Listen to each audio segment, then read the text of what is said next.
Welcome back to Bitcoin and Beyond. Today we have Carsten from Cartesi with the road to Bitcoin as a world cloud. Welcome in. Thank you. Yeah, so I'm here to kind of like talk to you about how I kind of like see the road of Bitcoin as a world cloud, because it's kind of like a bit of a bumpy road to get there. And what I'm trying to do with this presentation is to kind of educate about how does the road ahead look like? Why is Bitcoin, for example, there could be this instead of Ethereum, and basically trying to make some of the reasons and kind of like tell a little bit about how this direction of, let's say, verifiable computing a Bitcoin model.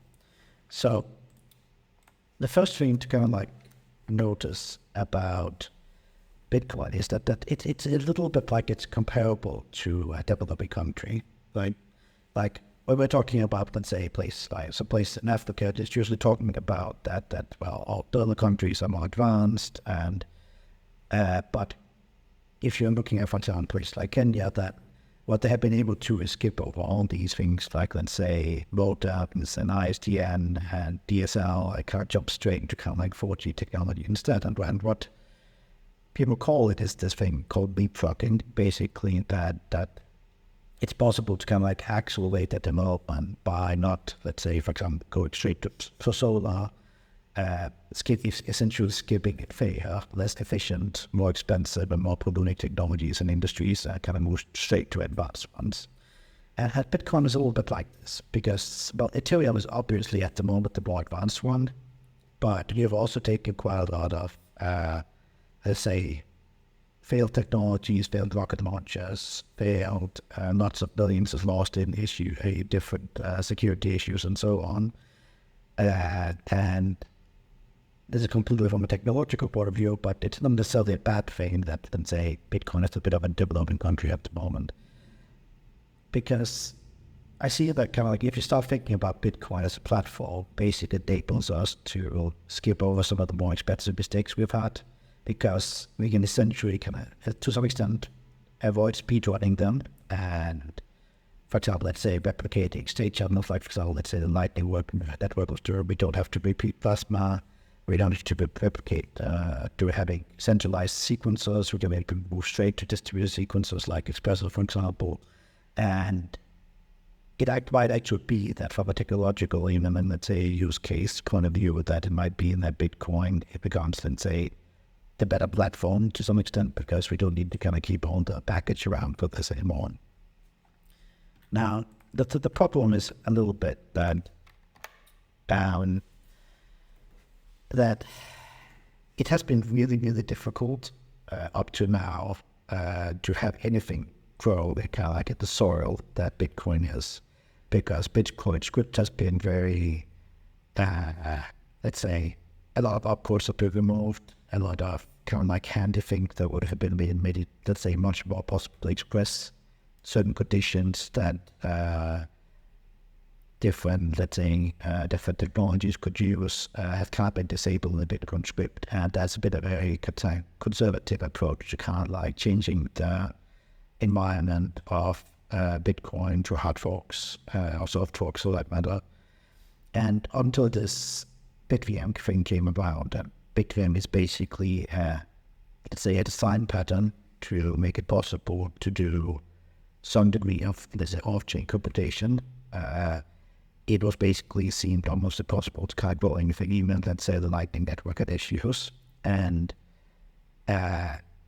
this was because basically what BitVM brought was this thing that it was almost impossible to see, that we have this one honest party on ZK off-chain computation, making it unreasonable. And basically what happened with BitVM was that because of network signatures, when they used called bit commitments and challenge game and so on, that made it possible for us to do this off-chain computations. And also because of kind of like the more creative things that is being done in the BitVM restaurant, and all of new things are kind of like becoming approachable to people contributing to Bitcoin script. Or, for example, let's say they've been able to implement new bit of hash functions, doing both Blake tree and SHA-256 in Bitcoin scripts, and actually enabling doing actual Merkle tree proof validation, which basically wasn't possible before in Bitcoin script, and also on curve mathematics, etc., etc. So by like opening up that suddenly, hey, we can actually try to do something useful with Bitcoin script. Carsten, how much do you think the mindset of like the Bitcoin community has played a part into this kind of state of things as they are like tree BitVM? Well, my the favorite conspiracy theory is that this whole, let's say, conservative approach to Bitcoin is basically a psyop by intelligence services to make sure that Bitcoin can't grow, because it basically completely, let's say, blocking any kind of like innovation happening. Of course, Bitcoin is supposed to be stable value and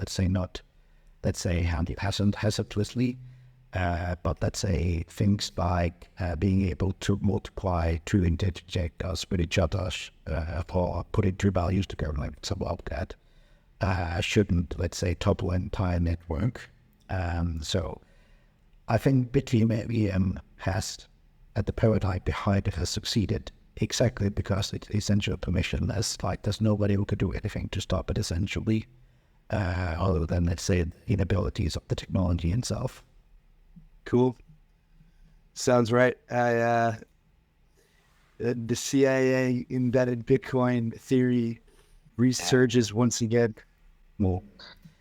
But I think it's also interesting how it all happened, because basically the reason why many of these outcomes of disabled is because basically Satoshi panicked and he thought that there was something that was going to take down the network, at this kind of like this paranoia that a bad upcode can destroy the network, kind of like to some extent that, let's say, appeared from Satoshi himself. And it might be that after a couple of years of experience, I said, well, this was actually not as scary as I thought. So, yeah. It basically might be that, how to say it, that things might have been very different if, let's say, Satoshi and stayed around a couple more years. But to kind of like continue a little bit on like kind of like thing about talking about the kind of like the sort of we can grow things, and like there's a couple of things that is in, let's say, very straightforward here, and things like Ethereum, like for example, let's say if I want to get, let's say, the block hash of a previous hash of a Bitcoin block or the Ethereum block, then it's very straightforward to do inside TVM. But no such thing is kind of like possible inside Bitcoin script. And what is kind of like the challenge at the moment is that even if we're BitVM, it doesn't mean that, let's say, that we can run an entire AI module, as offchain computation on Bitcoin. It is more like that we can max get it working with, let's say, doing gross 16 as block verification, because basically otherwise let's say the time to kind of like optimistically settle the result of the computation into Bitcoin is basically, let's say, way too high. But even if we have offchain computation, it is only as, let's say, as good as the underlying layer in terms of, because like the underlying layer, which is Bitcoin script, has to have access in one way or the other, or the program has to have access to information that kind of like restricts the stuff it's being talked about, right? So if, let's say, I want to make a ZKproof about something that happened in the Bitcoin chain, which essentially means go back in history and in Bitcoin and hash, I need something that kind of like tells me what is the latest state of Bitcoin. And that's not possible in Bitcoin script at the moment. So there's one solution, for example, has been that one of BitVM, or BitVM has also implemented in the past this thing called ZeroSync, which is basically a way to using a single ZKproof to prove that, let's say, what's the state of the Bitcoin chain, by basically, let's say, computing the proof of work and essentially ending up with a small proof that basically tells, and let's say, proves the entire history of Bitcoin. Then the challenge here is that it's not just about us verifying, let's say, have all our computation inside a ZKproofs that we then verify Bitcoin. It's also about that we need to link to the base layer and find out what's the truth here. So on Ethereum, that's something that's much easier to do. There's a lot of discussion going on about the soft forks like OPCAT. OPCAT is kind of like the script opcode that enables you to concatenate two values together. And the reason why this one is so important, especially for, let's say, verification and so on, is because when you're doing Merkle tree truth verification, like basically you have, let's say, a Merkle node sitting up here, and you have a value sitting down, and you have a tree. You can like pass a bunch of values together. At every single step, you kind of like pair them together and then hash them, and then basically make sure kind of like they end up in the top value, which is the Merkle node. And if you have Merkle tree verification, it enables you to kind of verify anything that gets sit in a Merkle tree. And that includes obviously things like, let's say, Bitcoin itself, of course, because they also use Merkle trees for kind of like describing the state of it and so on. And they will allow people basically to go and kind of more introspect the blockchain, but it also enables the Bitcoin script to extend beyond its capabilities, because now instead of, let's say, computing anything, we can, for example, make a big lookup table, for example, saying that, let's say that 4 divided by 1 is 4. Past that basically past the proof that, let's say, the real result of this opcode is this. So basically, we step beyond the difficult parts of that were difficult during Bitcoin script. And there's other initiatives, like I think CTV and a couple of other ones that exist out there that could kind of make this Bitcoin script soil be in a better state. But basically, we don't know at this particular point which one will get through and which one won't. So basically, we are stuck with what can be done completely permissionlessly, which at this moment is BitVM, or the variants of BitVM. There's also BitVM X and BitVM 1, 1.5, and whatever all kind of like version sizes out there. And this kind of like points to kind of like what is the proper way, right? Like, we are really not that sure about how well these technologies will grow in the current soil, because as we have found out with Ethereum, there's a lot of gotchas that we kind of didn't know about when we need to start doing, let's say, rollups and layer twos. There's very little amount of tooling available.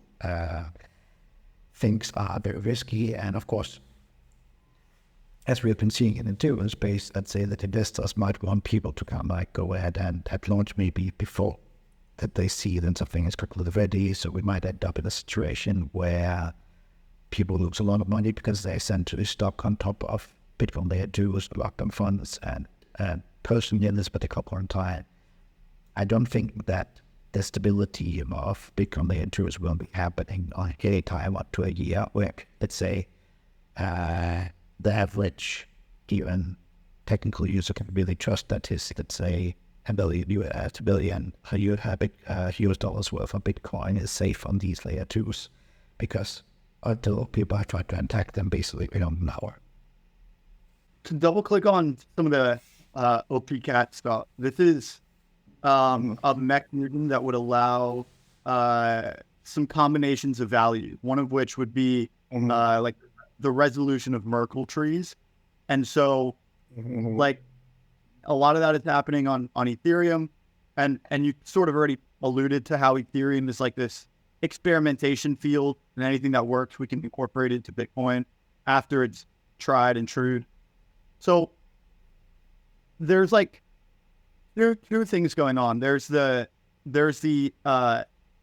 storage space, the like very small amount of data that we can put into a Bitcoin block. I believe it's only 4 megabytes. And then there's the succinctness of a ZK proof, and how like we can pack a lot of information into a really small proof. And so is this sort of like, these two things have been going along in parallel. Is this sort of like a perfect marriage between the two of the succinctness property of ZKproofs? Would a ZKproof of, say, a Merkle root be able to fit into a Bitcoin block? Is it succinct enough for that 4 megabyte? Yeah. So that's at least what the claim is at the moment, right? But the point about why is not, let's say, that we're just basically running, for example, let's say like how Arbitrum is running it at the moment, like we are basically running what big computation, like finding the middle point where we disagree about things and so on. It's because basically on Ethereum, there's this thing that we call the chess clock. Basically that because we are worried about censorship of the blockchain, that we kind of we say in the world, it's up to a week that somebody gets censored, right?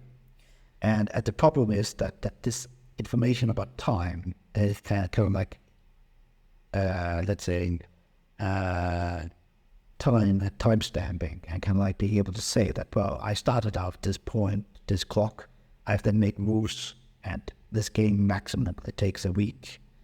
It's basically not possible on Bitcoin. So with BitVM 1, what we calculated went to go into C3 guys was basically that it would take 40 weeks to settle an optimistic ZK verification. I think the amount of data that can be put in Bitcoin is okay for this stuff because it's like a stock proof, it's like that big.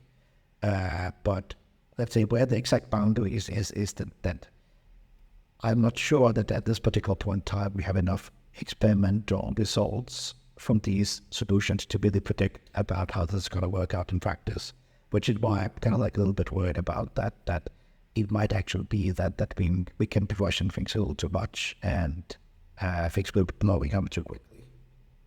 And you're saying it's 40 weeks right now, but with OPCAT, it would become a shorter dispute resolution timeframe?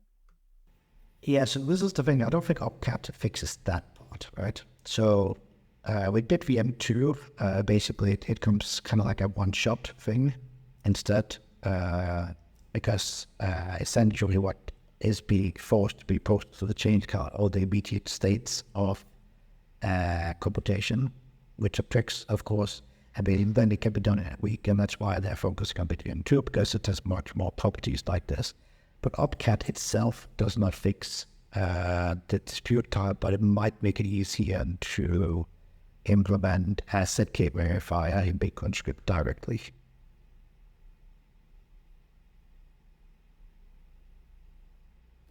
But nobody knows because nobody has done it. And that's very important because without that, then you can't have like the bridge between these L2s and L1s, and so you can't really effectively have it real roll-ups. So all but are waiting for BitVM, basically. Like all the real roll-ups that are posting data into Bitcoin are waiting for BitVM to really be able to be like full functionality, if you will, or at least like functionally correct from a technical observer's point of view. And then waiting for the ZK verifier, right? That's the part that they need in order to establish this two-way bridge between L1 and L2, and like Andy's saying, become a real roll-up. Yeah. And also it's worth noting that there's two parts of this here, right? Because in Ethereum, we can quite easily read from the underlying blockchain, but in Bitcoin, it is actually difficult to do that in, let's say, an off-chain computation. Bridging back is in general also about kind of like or which coins I'm kind of trying to bridge back and how much data is needed to do it. And as I said, I don't think we have enough experimental data at this point to kind of like really have seen how it will work out in practice. But it's a little bit like we have finally found something that fertilizes soil just enough, but we are not completely sure where we can go in it yet. So I kind of like moving on a little bit to kind of like talk about what we kind of like has been changed in Bitcoin kind of like since in Ethereum, because let's say back in 2016, let's say when, for example, I can't remember if that was exactly right here, but like when Vitalik went on did, let's say, Ethereum.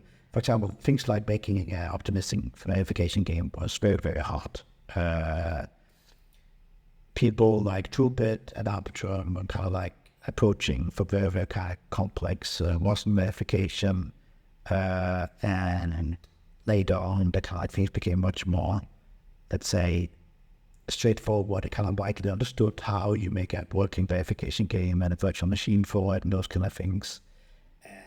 And one of the things that Cartesi Research Project I'm working with did was introducing, for example, that you could do a verification game based on EP5 and optimism, which Cameron did, moving away, let's say, the existing Ethereum verification away from Wasm into MIPS instead.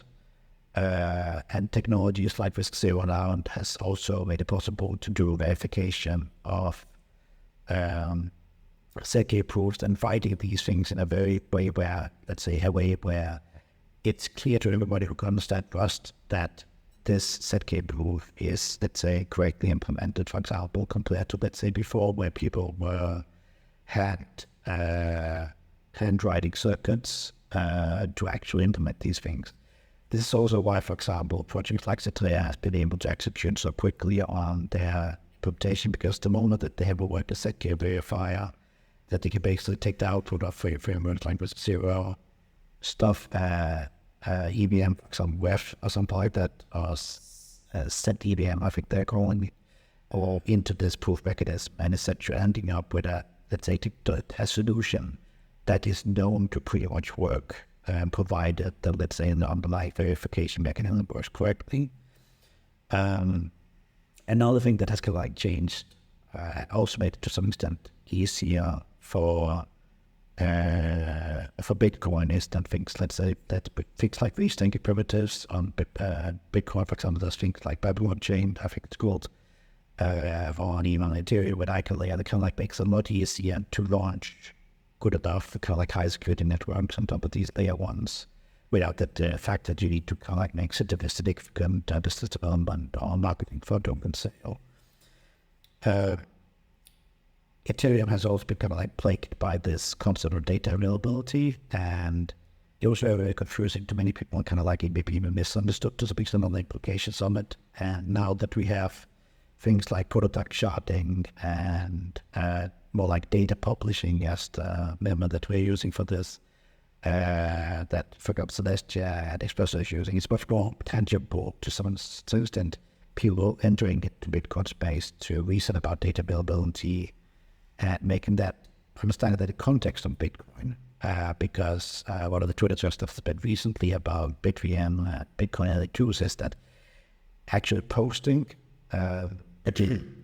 data to Bitcoin layer 1 is super, super expensive, but if we can kind of attach, let's say, data availability layer to it that is, let's say, considered secure enough for most things, it might actually be a good enough as slow as, let's say, the computation works nicely. Yeah. Just real quick, is that trade-off worth it for you in the in the landscape of Bitcoin? It seems like it's so obviously worth it from like a data availability perspective of like just getting that actual like cheap transaction data and faster finality and things compared to kind of like waiting for Bitcoin and seeing how much it costs and just the speed. But then versus something like in Ethereum, it's like it becomes less obvious into like using like a Celestia or something. Yeah, like how do you think about that from the Bitcoin perspective? Like, is that kind of how you generally feel as well, or is there a different perspective? I think that basically like it really comes down to like I'll let you get to this part a little bit later on, where I kind of like see that let's say that things might look a little bit differently, because it really comes down to what is the underlying security that you want in these potential million roll-ups that you're running on top of it, right? Because there will, of course, become like varying degrees of, let's say, security that you might need for these computation. I kind of like them more like sequencing together. like I think that a lot of the thinking that's happening at the moment, for example, in Espresso or Bunker, like as sequence of marketplaces, might potentially apply to something like Bitcoin as well, because it might be that some things, let's say, would be perfectly fine, kind of like settle as data availability on Bitcoin, but let's say the bridging and so on between these that are just sitting on data availability on Bitcoin, and then less secure chains that might be, let's say, using something like data availability. It kind of like let's say becomes a little more blurry the further out you go in this space, in my opinion. So of course there's people that want complete, let's say everything has to run on layer 1 and so on, but I mean, Bitcoin has to be useful as well as the technology for people to kind of use it, and I think that basically people will accept the potential risk of this, or accept that the security is good enough for a lot of these things. As had also been seen on Ethereum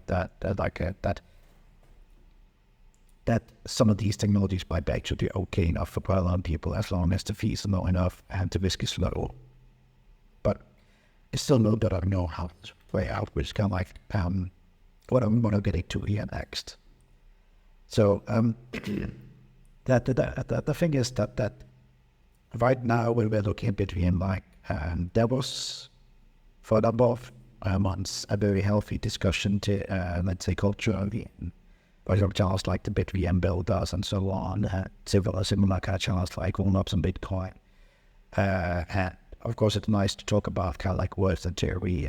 These things are very easy to kind of always say, but kind of like the moment that we have actual testnet and mainnets for these things that we can attack our stress system, it's really difficult to really say what they will act like in practice. And this is one thing that I've liked about kind of like the BitVM approach, is that they're first and foremost trying to make something that actually then say seems to work, and basing on that, because like there's alternatives out there, but nobody is really actually having something that actually has, let's say, running code, and we're still in the early days of this. And the problem is a little bit like, let's say, many of the Bitcoin discussions are very academic, and on Ethereum we have kind of moved on already that actual attack on live systems happen, and there's somewhat a good culture of disclosures, or and so while right now let's say there's a bit of, let's say, unhealthy almost adversarial and hot event attacks on Bitcoin going on. For example, let's say the discussions about BitVM versus CatVM, type of resource and so on. And I think that basically as we get further this, we'll wait for that debate culture into kind of like practical discussion about kind of implementation behaviors, because essentially layer 2s are giant honeypots that are just irresistible for people to kind of try and break. So one of the kind of like the staple thing that we do maybe in Ethereum is like kind of like we assume that the VM solution contracts are like inherently inseparable, something like this JSON RPC interface with all the clients using the reading some maximize wallet functions and so on. And basically one thing like this API and this interface specifies more like encodings, the API actions, and the call data and so on. And in operating systems, which is where I'm originally from actually, we often talk about cloud application binary interfaces, which is the interface on the low level, like let's say on the actual smart contract level, for example. It might be that let's say a smart contract can be written in something like Solana VM and so on using it as an API. But what the consumers are using, like the actual API, it's pretty much still the same on the consumer of it. And just because we have a lot of infrastructure already out built around the VM, what software actually interaction is deciding if the RPCs and data space that can be emulated. And we are seeing that stable decentralized exchanges and DeFi and so on can exist just fine, like this, like Solana, Polkadot, and so on. And they don't necessarily need to inherit the actual smart contract code and so that the told things are having issues with it. Because at the end of the day, the actual functionality is going to cost kind of somewhat be trivial human analysis, but even maybe in a more readable and audible way. And as we are moving on to this whole sequence of shared sequence of the sequence of marketplace with roll-ups, it might actually be a good opportunity to kind of unfortunately look at how some of these things could goes together. In relation to Bitcoin, it basically means that we might have, let's say, more opportunity to experiment with, let's say, things like alt VMs and just on a thing in Bitcoin. And we don't need to kind of like just take the VM and try to stuff it on top of Bitcoin. There might actually be, let's say, possibility to do a little bit of a more fresh start and actually get things to be more extendable and better in that regard. Yeah, we had a discussion with Malik, who's building the VM on top of Bitcoin.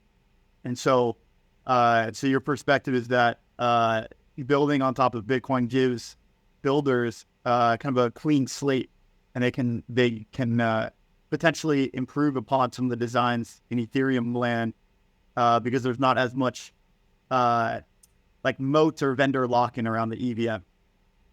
Yeah.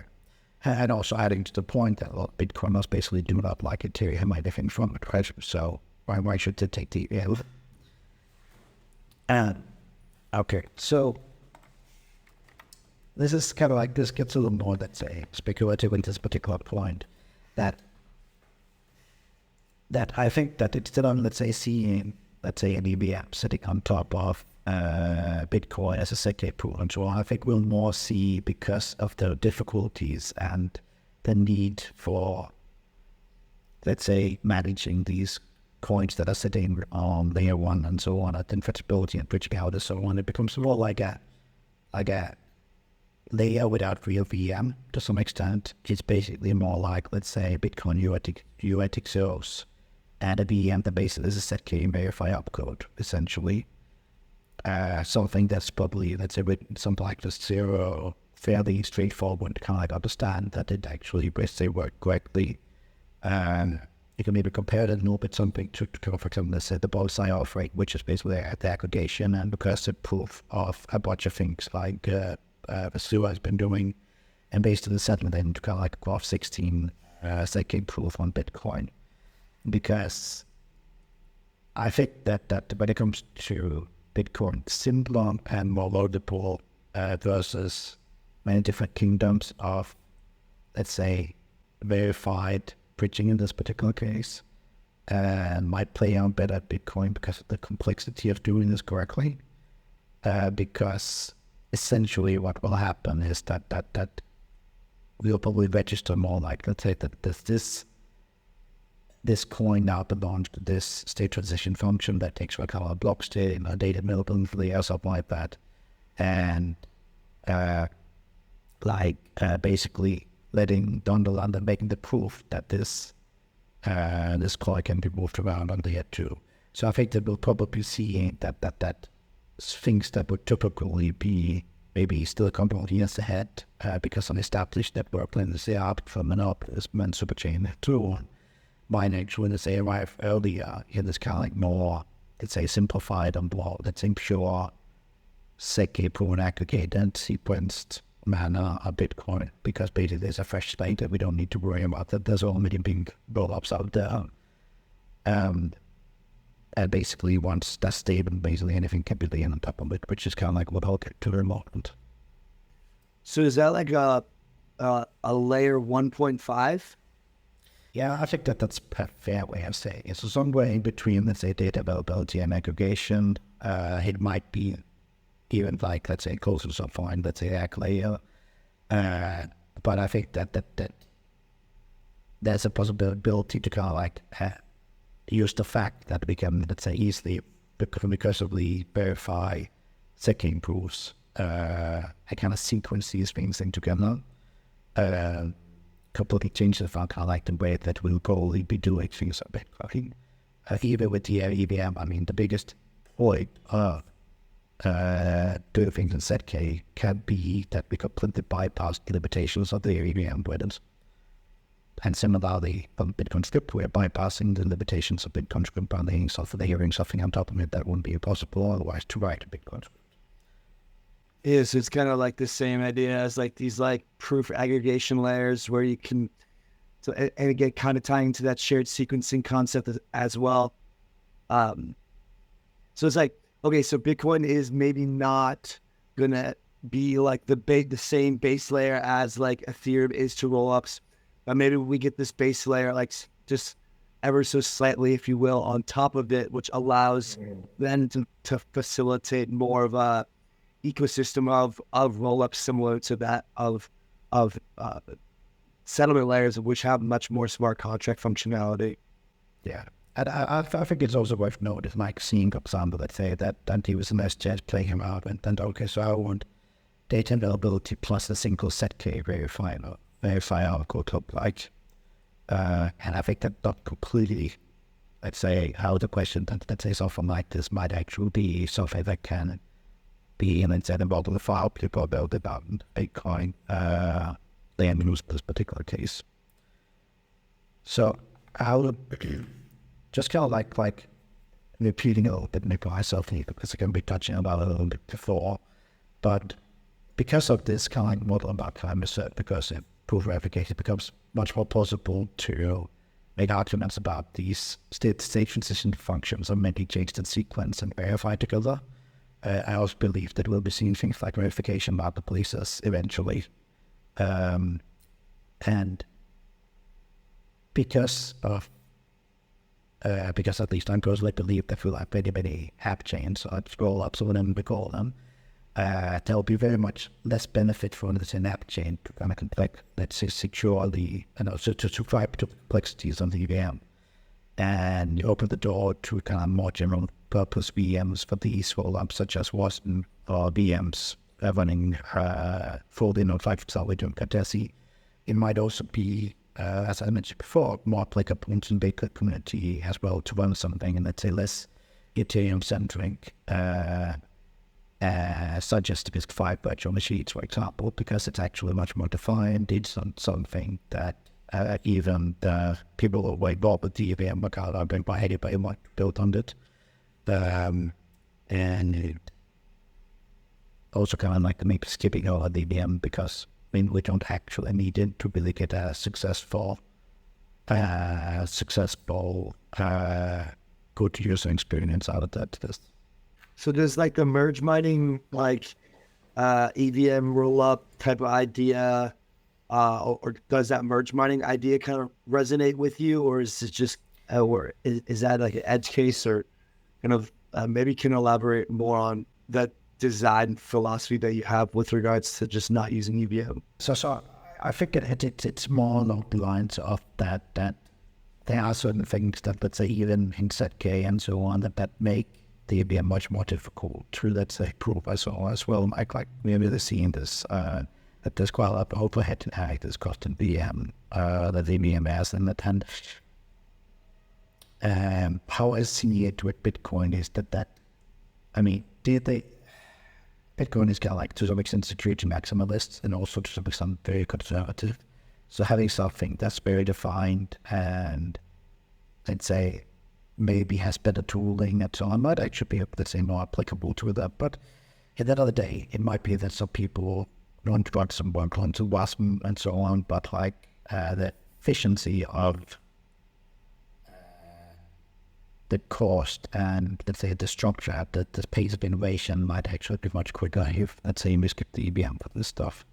Because at the end of the day, it's a new set of people's new community, new practices, and having something where it doesn't require a high priest to know the EVM, kind of understand something might actually help developing Bitcoin in a better direction than it is at the moment. Gotcha. And honestly, I'm not sure that the developer community of the Ethereum EVM would really want to even come over and build. Maybe they would, but I thought there's plenty of problems to be solved still. Yeah, well, if there's anything about the Ethereum community is that they're not capital, right? And as you have been seeing in our peer projects that are like before they go into now they're going to be, let's say, doing data buildability for the Bitcoin and doing Bitcoin layer 2 and so on. And I think that I'm not completely sure people, they fully understand what they gotten themselves into sometimes, because it's still very much an early stage. And kind of like what one guy and had my discussion with here is that we don't actually really know how Bitcoin L2 future looks like. It might very well be that we find that without things like OPCAT, the solving is basically impossible. It might be that we find out that in practice we need something much stronger to kind of introspect the chain. It might be that we find out that in order to run this successfully, we need to use things like we use Ethereum validators, restaking, those kind of things to make it much more practical to, let's say, for run a full cloud at billions of full maps running on servers that are based on Linux.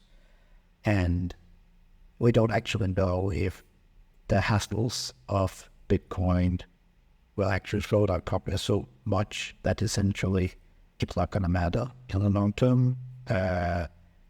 And maybe the solution is that we basically tie these two different types of security, like Ethereum and Bitcoin together, and that might be that so these roll-ups are basically a combination of these two.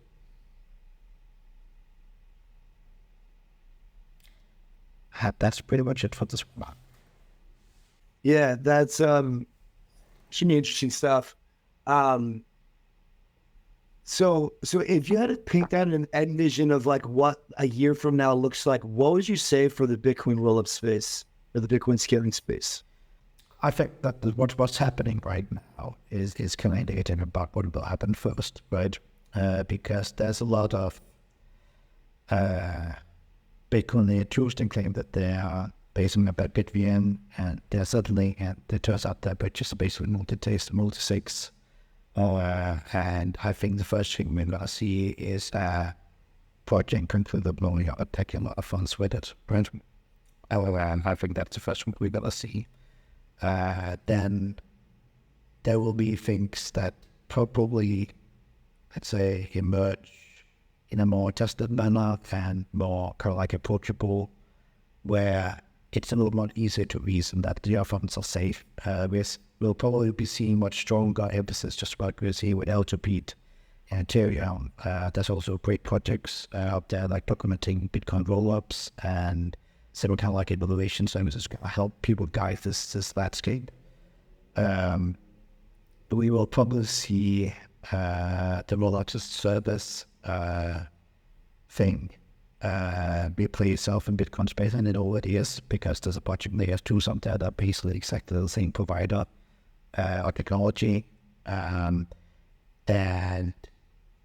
I'm pretty sure that we'll see a lot more very intense and very adversarial discussions happening in this space. But let's see who actually, let's say, comes out on the other side and what becomes, let's say, the emerging technologies, because now it's not just a few people can actually design this technology, because the tools with ZK has improved so much. The tools for doing things with Bitcoin has improved. It's much more understanding how we actually do these things. This pace of innovation might completely leap here, basically. Makes sense. I just want to play reductionist for a moment, like trying to boil down, like really what's moving the needle here. From talking to a lot of these Bitcoin L2s, we've heard that for them to be safe and stable and decentralized, trust minimized, they need BitVM. And what BitVM needs is a ZK verifier to run between these values.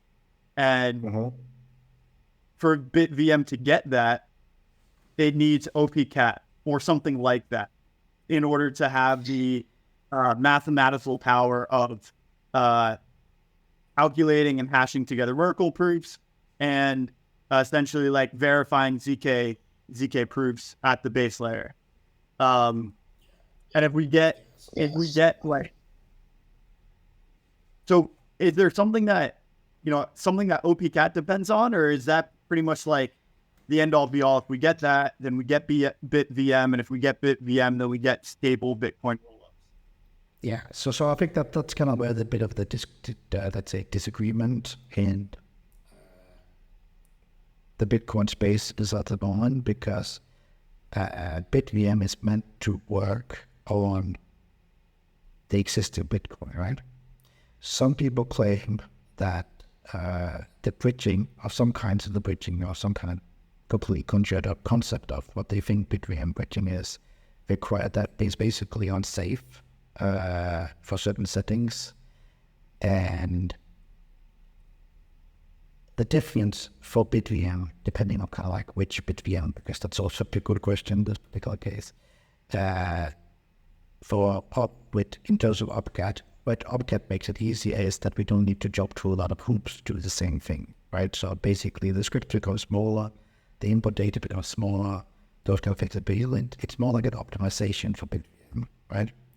But some people are claiming that you need OPCAT in order to be safe, and I'm not so completely sure. I think that is OPCAT and more introspection opcode that you need to really, really, really be safe and make things much, let's say, the fragile. But the BitVM concept in terms of, let's say, saying ZK coins and so on might actually be safe, but I understand there's a lot of controversy out there that has turned rather toxic, and I don't think it was handled very well or presented very well by some of the participants in that discussion. Okay. So there's some people that are arguing that BitVM is safe as it is, as Bitcoin stands now. But also just kind of like a remark, there's BitVM, which is off-chain computation, and then there's BitVM bridging. There's two different things here. One of them is the bridge, and one of them is the off-chain computation. Got it. Okay.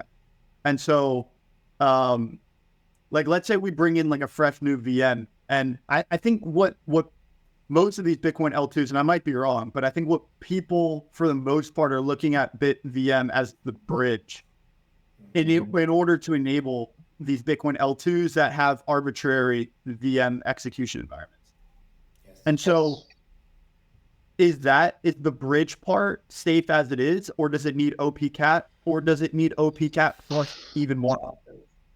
Yeah, so this is the thing that my stance here is that this is a damned academic conversation until we have actual, let's say, implementations we can try to attack, right?